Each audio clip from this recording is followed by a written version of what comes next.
إن لم يقف العقلاء والحكماء الآن وقفة صادقة لله جل وعلا لوأد هذه النار ولاقتلاع جذور الفتنة من القرار. فالفتنة كما سأبين لن تحل أبدا بالتقاء المشايخ أصحاب اللحى مع القساوسة. ولتصور كاميرات الإعلام هذا خلل في الطرح. لن تحل الفتنة أبدا برفع الصليب مع الهلال. أنا لا أقبل كموحد أن أرفع صليبا قط. فليس معنى أنني أدعو الآن إلى وأد الفتنة أن أتنازل عن أصل من أصولي أو عن ثوابتي أو عن هويتي أو عن اعتقادي، ولا ينبغي أن يلومني مخلوق على وجه الأرض على ذلك.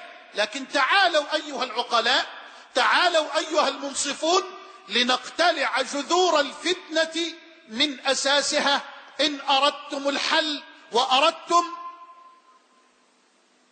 أن ننظف الجرح مما فيه من عفن. إذا مجال الاعتقاد كل واحد يحافظ على عقائده، ولكن في التعامل يكون في ضوابط تضبط هذا التعامل. إنما ما تخلينيش أنا أتنازل عن عقيدتي بحجة إنها تسامح. مثلا حادثة الصلب، صلب المسيح عليه السلام المزعوم. لو المسيح لو القرآن لم يتعرض لهذه الحادثة وفي كلام ان المسيح قتل أو صلب، ماشي، ما هيش مشكلة في حد ذاتها. نعم. ليه؟ لأن اليهود قتلوا الأنبياء من قبل، مش جديد عليهم. ولكن متى ما تعرض لها القرآن بنفي قاطع وما قتلوه وما صلبوه، ولكن شوف بقى أصبحت عقيدة. نعم. ففي هذه الحالة لا تجرني جرا إلى أني مثلا أرفع شعارا دينيا وهو الصليب بحجة التسامح، لأن هذا تنازل عن صلب عقيدتي، شيء من صلب عقيدتي، لأن هذا يعني التكذيب بالقرآن الكريم.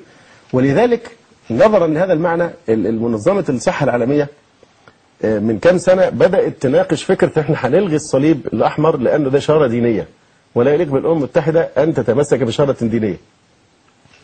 نعم. فحتى الناس اللي هم مش مسلمين راعوا هذا الأمر، دي شارة دينية والمفروض دي تكون حاجة ملهاش ارتباط بأي دين. نعم. لم تنجح، لكن كانت على وشك تطبق هذا الإلغاء، موضوع الصليب. فإذا دي شارة دينية. الهلال بالنسبة لنا احنا بنطالب، لا عايزين الهلال ولا عايزين الصليب. نعم. الهلال لما نتنازل عنه مش هيخسر حاجة، لكن الصليب لما نرفعه نخرج من ملة الإسلام.